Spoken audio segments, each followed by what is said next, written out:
This is Andy Lambert, a volunteer at Brooklands.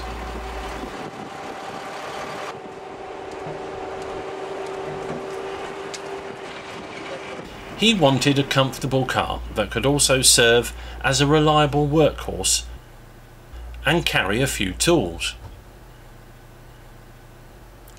Being retired, he needed to shop prudently, so he went to the BMW official website, and on the website he found advertised a suitable BMW approved used car. It was this 2.5-year-old X3. He could have purchased one anywhere, but wanted the added protection BMW boasted of: over 120 rigorous checks and 12 months warranty. The BMW dealer who had this car in stock was Eastern Motor Company in Edinburgh, and so Mr. Lambert flew to Scotland and collected it. A few days later he went to check his oil level and found this piece of plastic impaled under the bonnet. He took a photo and emailed it to Eastern BMW. In a short while they identified it as an internal headlamp cover and told him to get one and send them the bill. The part was purchased and fitted, and the car began helping Andy with his many projects at Brooklands.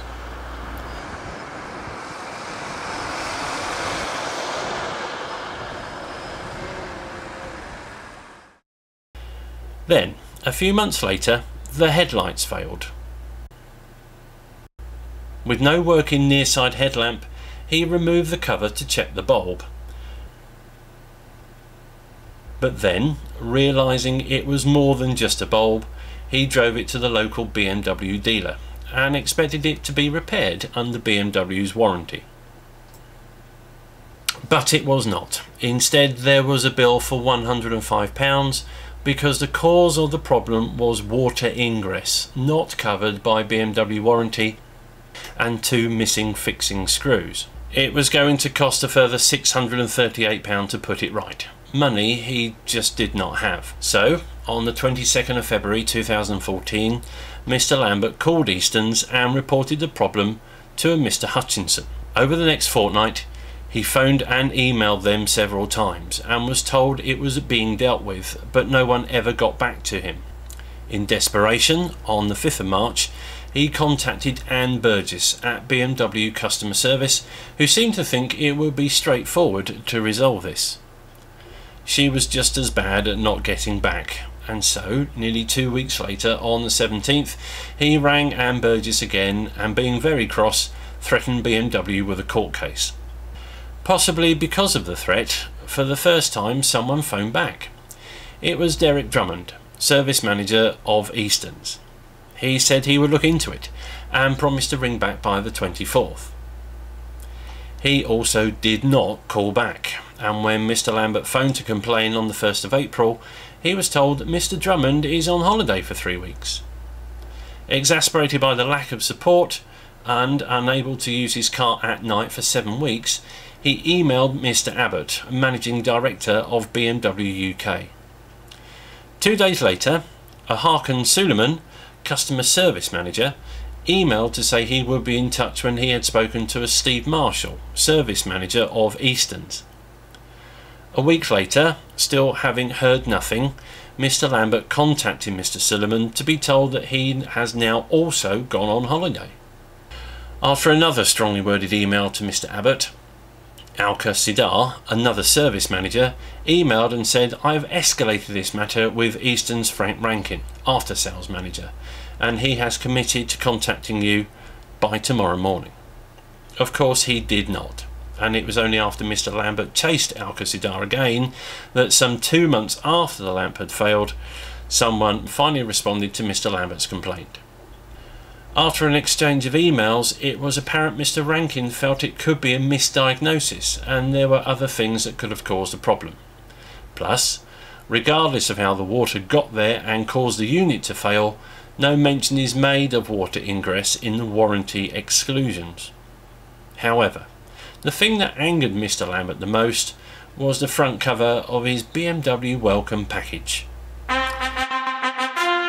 Every approved used BMW is carefully examined and prepared before it's offered for sale. So how did the examiner miss this? It was clear everyone was blaming everyone else, and so Mr. Lambert turned to the people who advertised the car for sale on their website, advertised they checked all cars before sale, rejected the warranty claim, whose agents had sold the car, whose agent had diagnosed the fault, BMW UK Limited.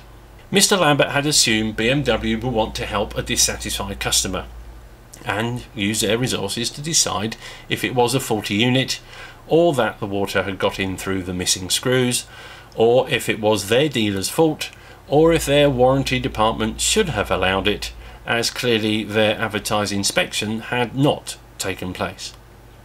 However, over the next 3 weeks they did absolutely nothing to help, and just kept saying it was not BMW UK's problem. On the 21st of May, Mr. Lambert started court proceedings against them. He had hoped BMW would say, "OK, if you feel that strongly, let's talk about it and reach a compromise." But instead they unleashed their lawyers, but even they had not read the correspondence, stating the vehicle had been repaired and turning it into a motorbike. However, his amusement faded when he read their bullying tactics on the last page. "We will request that the costs are paid by you, which cost will include a barrister to attend the court." As Mr. Lambert saw it, even though BMW were certain there was no case to answer, they would use a barrister in a small claims court just to hurt him more. He knew as a pensioner he could not afford to take the risk, and reluctantly dropped the case. He does, however, have a short message for BMW UK. All it would have taken was one phone call from your office to the local dealer.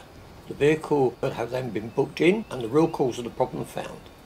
Once blame had been apportioned, a phone call to whichever part of your organisation that was could have caused the vehicle to be repaired. The trade prices repairing this would be no more than a couple of £100. But no, you would rather bring the lawyers. A public relations disaster. As you are so fond of your lawyers, perhaps you should consider getting them to work on the production line for a few days. Then just maybe they could make your headlights as watertight as they have made your company.